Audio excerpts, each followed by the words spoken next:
One of the hardest parts of a breakup is forcing yourself not to reach out to your ex. So these are things that I do to try not reach out to them, but obviously I'm not perfect and things do happen once in a while. But I do find that this helps a little bit. First and foremost, you can reach out to them. You can text them, you can call them, you can reach out to them, you can email them, whatever it is. Follow the story of what happens from there. So yeah, say you text them. Say you're just like, hey, I miss you. Okay, what would they say back? And what would you say back? And then what would they say back? Follow the conversation to the point where you guys were like, okay, I miss you, I want to get back together, that kind of thing. And then what happens? Like, have things changed? Has it been long enough that things have actually changed? Because sometimes when you follow that whole conversation through, you're like, oh, okay, it's just a moment where I wanted to text them, but nothing's changed, nothing's different. So that's exactly what texting them would lead to. Another thing that helps me is just knowing that wanting to text them or wanting to reach out to them is just an urge. You don't have to follow it. Like, it could just be habit, it could just be a pattern that you have, but it's literally just an urge and you can just treat it as that. So any kind of habit that you're trying to change, try and delay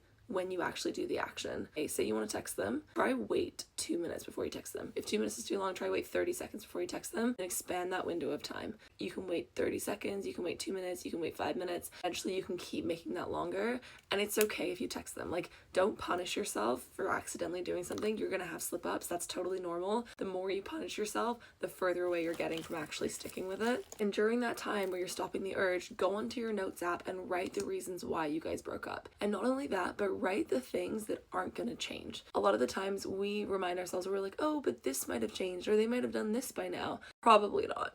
Like, you can't force growth out of someone who doesn't see what they're doing wrong. And so I would say most likely, especially if it's recent, they probably haven't changed. So write in your notes what wasn't working about you guys and what they probably haven't changed. Final one that really helps me is having a distraction prepared. So if I have a time of day where I typically contact them, what I'll do is I'll have a distraction prepared specifically for that time of day. So if it's like I'm going to work and that's when I usually call them, I'd have a podcast ready. I know how hard it is to not reach out to your ex. Trust me, I've slipped up so many times. But listen, don't punish yourself for it. Every single time you resist the urge, every single time you reach out to them and then you end things again, you're still one step closer to being where you want to be. Okay, I gotta go to work because I'm late. Love you guys.